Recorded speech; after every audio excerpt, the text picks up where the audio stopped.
Assalamualaikum warahmatullahi wabarakatuh. Saya Ahmad Yahya Darmawan dari PSTI 4S.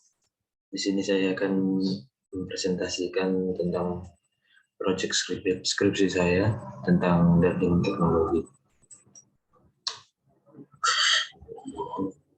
Untuk isinya ada latar belakang, rumusan masalah, batasan masalah, tujuan, dan manfaat di dalam bab 1. Bab 2-nya landasan teori, studi literatur, dasar teori, dan bab 3 yang bersih tentang waktu dan tempat penelitian, teknik pengumpulan data, teknik pengolahan data, desain sistem, dan uji sistem. Terakhir yaitu metode penelitian.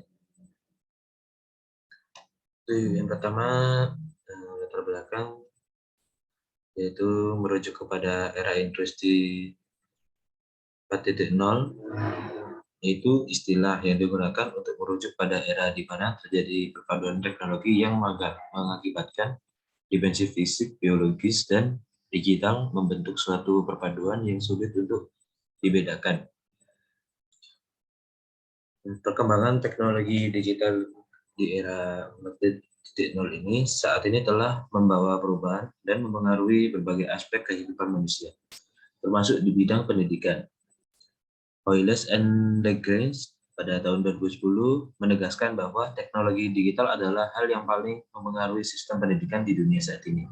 Hal ini disebabkan karena aspek efektivitas, efisien, dan daya tarik yang ditawarkan oleh pembelajaran berbasis teknologi digital. Jika pada tahun 1992 benda-benda pengurus artifisial mendominasi penggunaannya sebagai alat visualisasi konsep-konsep abstrak, ini visualisasi berbasis teknologi digital marak digunakan sebagai alat bantu yang lebih efektif, efisien, interaktif, dan atraktif. Lalu untuk rumusan masalah, melihat latar belakang tersebut, serta membaca dokumentasi dan referensi seputar pembuatan dan penerapan aplikasi e-learning teknologi berbasis web ini, maka dapat dirumuskan beberapa pertanyaan sebagai berikut. Pertama, bagaimana merancang suatu aplikasi e-learning teknologi berbasis web meliputi materi UDP, soket, dan internet address. Yang kedua, bagaimana menerapkan aplikasi learning teknologi di Politeknik Negeri Malang sehingga mampu mendukung kegiatan belajar mengajar. Lalu ada batasan masalah. Penulisan skripsi ini hanya membatasi beberapa permasalahan, yaitu perancangan aplikasi e-learning menggunakan software Visual Studio Code, instalisasi software pendukung yaitu SAM yang meliputi Apache, MySQL, PHP-MyAdmin, dan FileZilla. Lalu yang ketiga, implementasi e-learning teknologi di Politeknik Negeri Malang berbasis web sehingga dapat mendukung kegiatan belajar mengajar. Lalu tujuannya yaitu menghasilkan aplikasi e-learning teknologi yang dapat digunakan oleh mahasiswa, dosen untuk mendukung pengembangan kegiatan belajar mengajar di Politeknik Negeri Malang. Lalu yang kedua, membuat dokumentasi pembuatan aplikasi e-learning teknologi mulai dari pengenalan dan perancangannya menggunakan Visual Studio Code dan software pendukungnya yaitu C, kemudian proses penggunaan aplikasi learning baik pendaftaran user maupun penggunaan tools-tools yang lain. Manfaatnya untuk bagi saya sebagai peneliti yaitu sebagai syarat kelulusan di Teknik Informatika Politeknik Negeri Malang untuk memperoleh gelar sarjana terapan teknik. Lalu yang kedua, penerapan ilmu pengetahuan yang pernah diperoleh saya saat kuliah. Yang ketiga, pembuatan hasil karya ilmiah sebagai bukti turut berperan dalam pengembangan ilmu pengetahuan khususnya bidang teknologi informasi. Lalu manfaat yang kedua bagi Politeknik Negeri Malang sendiri, yang pertama dokumentasi karya ilmiah mahasiswa dalam bentuk laporan skripsi maupun aplikasi e-learning Politeknik Negeri Malang berbasis web. Yang kedua, referensi karya ilmiah dalam bentuk laporan skripsi bagi mahasiswa yang sedang mengambil skripsi. Yang ketiga, memberikan gambaran penerapan aplikasi e-learning berbasis web. Lalu manfaat untuk masyarakat umum atau teknologi informasi. Yang pertama yaitu pemicu semangat untuk mendalami pengetahuan tentang perancangan dan pengembangan aplikasi e-learning teknologi. Yang kedua, referensi dan pedoman untuk belajar SEM, Apache, MySQL, PHP Admin, dan FileZilla. Lalu untuk landasan teori di bab 2 ada studi literatur yang berisikan tentang beberapa penelitian yang dijadikan rujukan dalam penelitian ini. Yang pertama, jurnal hasil Putrawangsa dan Hasana pada tahun 2018 yang berjudul Integrasi Teknologi Digital dalam Pembelajaran di Era Industri 4.0, menghasilkan kesimpulan bahwa prinsip dasar dalam penggunaan teknologi digital dalam pendidikan matematika adalah teknologi tidak digunakan sebagai pengganti penggunaan pemahaman konseptual dan intuisi bermatematika. Akan tetapi sebaliknya, teknologi berperan untuk meningkatkan pemahaman konseptual siswa tentang ide matematika dan juga pengembangan kemampuan intuisi siswa dalam bermatematika. Lalu untuk yang jurnal kedua, hasil penelitian dari Rodiawati dan Komarudin pada tahun 2018 yang berjudul pengembangan e-learning melalui modul interaktif berbasis Learning Content Development System, menunjukkan bahwa e-learning matematika melalui modul interaktif berbasis LCDS yaitu sangat menarik. Dari perhitungan skor rata-rata pada uji coba skala kecil yaitu 85,625% di SMPN 6 Kota Bumi, 87,71% di SMPN 11 Kota Bumi, dan 84,375% di SMP Hang Tuah Kota Bumi. Ada uji coba skala besar yang diikuti oleh 30 peserta didik. Skor rata-rata kemenarikan yang diperoleh yaitu 84,50% di SMPN 6 Kota Bumi, 89,61% di SMPN 11 Kota Bumi, dan 88,61% di SMP Hang Tuah Kota Bumi. Pada kriteria sangat menarik dan dikategorikan sangat layak untuk digunakan. LCDS ini dapat digunakan baik secara mandiri maupun kelompok dan dapat dioperasikan pada laptop maupun komputer yang telah terinstall dengan aplikasi Microsoft Silverlight. Untuk memudahkan pengoperasian e-learning yang dihasilkan LCDS akan lebih menarik apabila ditunjang oleh aplikasi lain yang dapat menampilkan teks dan gambar yang kemudian digunakan sebagai bahan dalam pembuatan modul interaktif pada LCDS. Lalu untuk dasar teori, yang pertama yaitu pengertian dari Internet Address. Menurut Alan 2005, Internet adalah sekumpulan jaringan komputer yang terhubung satu sama lain dan dapat membaca serta menguraikan berbagai protokol komunikasi tertentu yang biasa kita kenal dengan istilah Internet Protocol atau IP, dan juga Transmission Control Protocol atau TCP. Menurut Turban pada tahun 2005, Rainer Porter, Internet adalah suatu jaringan besar yang dapat menghubungkan jaringan komputer, mulai dari organisasi pemerintah, organisasi bisnis, hingga sekolah-sekolah di seluruh dunia secara langsung dan cepat. Menurut Supriyanto, pada tahun 2006, Internet memiliki arti, yaitu suatu hubungan dengan berbagai jenis komputer dan dengan jaringan yang ada di dunia, serta memiliki sistem operasi dengan aplikasi yang berbeda. Hubungan tersebut memanfaatkan kemajuan perangkat komunikasi, misalnya telepon dan satelit, yang juga menggunakan protokol standar dalam melakukan komunikasi, yaitu protokol TCP/IP.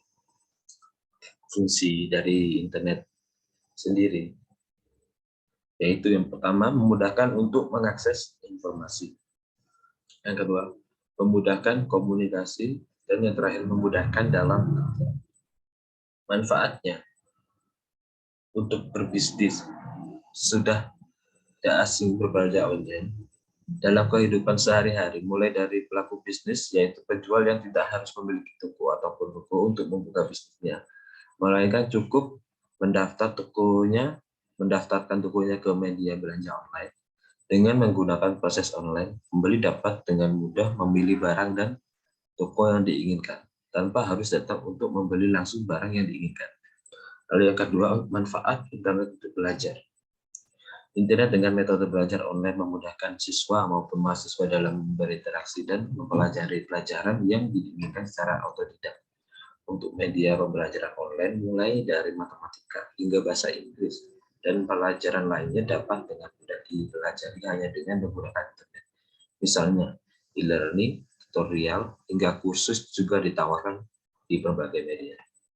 Lalu yang ketiga, manfaat internet untuk sarana hiburan. Dalam keuntungan mencari informasi secara cepat, seringkali internet kita gunakan untuk mencari hiburan, seperti sekarang YouTube, Facebook, Instagram, dan lain-lain. Sarana seperti ini bisa kita gunakan dengan cara gratis maupun berbayar, sehingga kita akan dapat menikmati berbagai fasilitas hiburan dengan adanya internet. Lalu dampak dari internet sendiri. Untuk dampak positifnya, yaitu pertama memudahkan mendapatkan informasi. Yang kedua, membantu dalam menyelesaikan masalah dan tugas.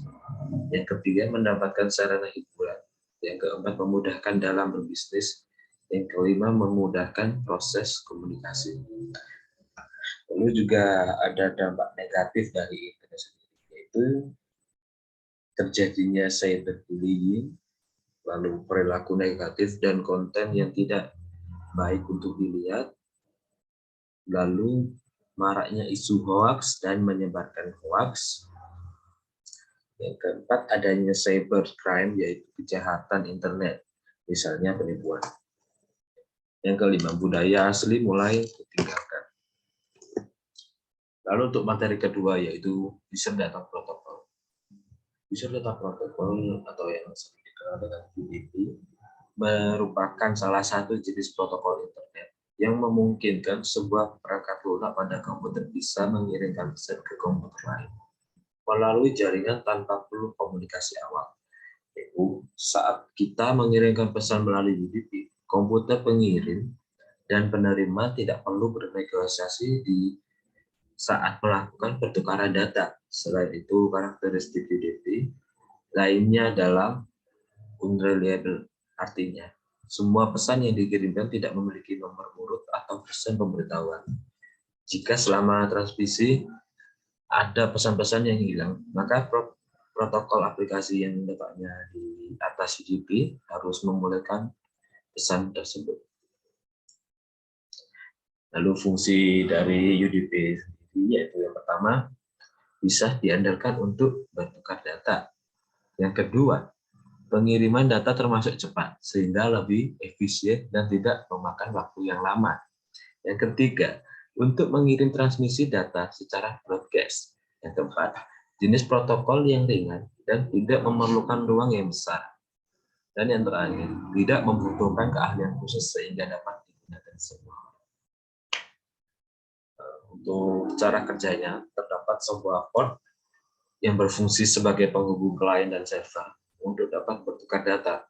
Untuk source port dan destination dari klien diisikan secara terbalik di server, seperti pada gambar di bawah. Lalu untuk kelebihan dari UDP sendiri, yang pertama, membutuhkan resource yang kecil. Yang kedua, bisa digunakan untuk mengirim pesan secara broadcast.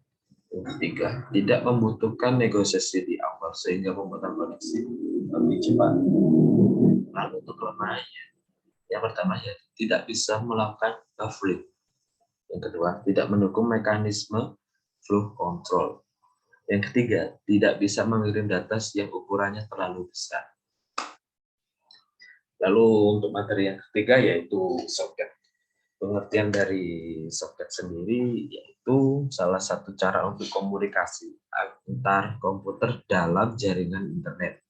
Soket biasa digunakan untuk pengembangan jaringan berbasis client server yang dapat menggunakan soket TCP IP ataupun UDP. Yang pertama ada soket client. socket client dari sisi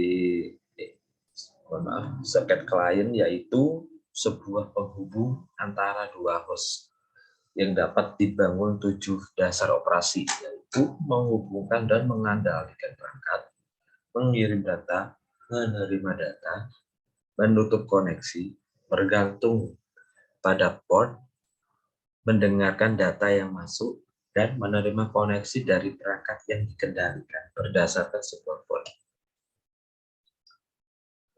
Lalu ada socket server. Socket server digunakan untuk menangani seluruh request yang dikirimkan dari socket client. Berikut ini adalah cara pendefinisian konstruktor dari kelas server socket yang akan digunakan untuk menangani koneksi dari klien. Di sini ada source code-nya.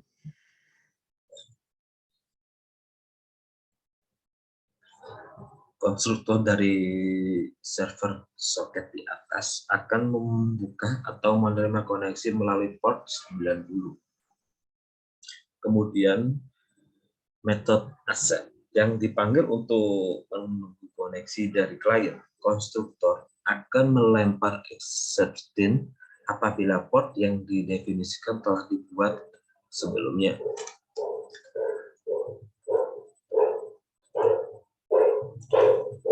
Yang keempat, pengertian dari e-learning itu sendiri, yaitu pembelajaran yang memanfaatkan teknologi dan komunikasi, terutama yang berupa elektronik.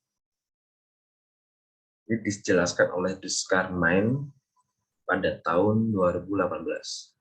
Artinya, tidak hanya internet, melainkan semua perangkat elektronik seperti film, video, kaset, HP, slide, LCD, proyektor, dan lain-lain. Internet-based adalah pembelajaran yang digunakan fasilitas internet yang bersifat online sebagai instrumen utamanya. Maka, peserta didik haruslah memiliki fasilitas komputer yang terhubung dengan internet, sehingga dalam mengakses materi pembelajaran tidak terbatas oleh jarak, uang, dan waktu. Lalu di bab 3 ada metodologi penelitian.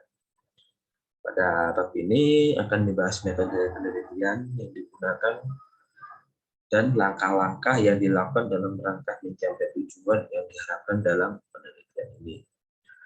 Yang pertama, waktu dan tempat penelitian. Penelitian akan dilakukan di kampus Politeknik Negeri Malang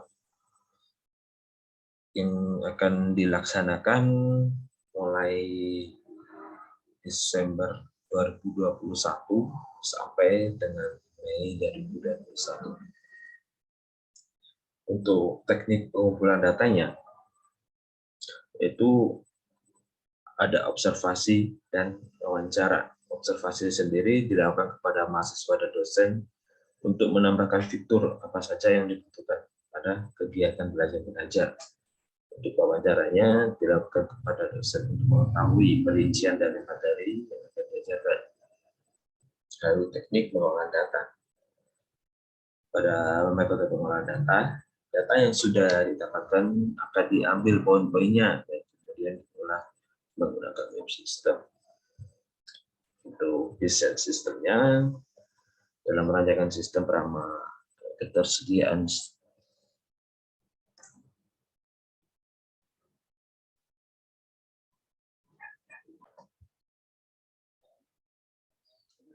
lalu untuk desain sistem. Dalam merancangkan sistem e-learning menggunakan metode double exponential smoothing. Ini metode pengembangan yang digunakan adalah waterfall, yang merupakan metode air terjun atau yang sering dinamakan siklus iterasi. Metode waterfall mendefinisikan beberapa fase yang berurutan yang harus diselesaikan satu demi satu dan pindah ke tahap berikutnya. Model waterfall bersifat rekursif karena setiap fase dapat diulangi tanpa henti sampai disempurnakan. Metode ini memiliki tahapan yang mulai dari tahap analisis kebutuhan, perancangan, implementasi, pengujian, dan perawatan.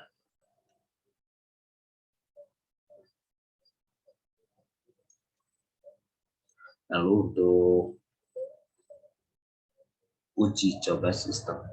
Pengujian sistem dilakukan apabila semua tahap perancangan dan implementasi hardware sudah selesai. Hal ini bertujuan untuk mengetahui seluruh sistem yang dibangun berjalan sesuai fungsinya yang telah didefinisikan dengan menggunakan teknik pengujian black box. Pengujian metode black box merupakan pengujian terhadap fungsionalitas input atau output dari satu sistem. Penguji mendefinisikan sekumpulan kondisi input, kemudian melakukan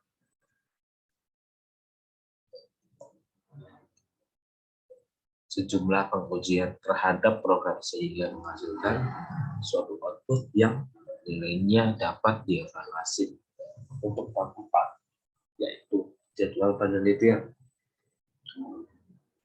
Jadwalnya sendiri seperti yang tertera pada tabel ini, yang berisi tentang perencanaan pengerjaan mulai dari tahap yang paling awal hingga akhir dan dimulai dari bulan Desember sampai Mei. Sekian presentasi dari saya. Itu kurang lebihnya mohon maaf. Wassalamualaikum warahmatullahi wabarakatuh.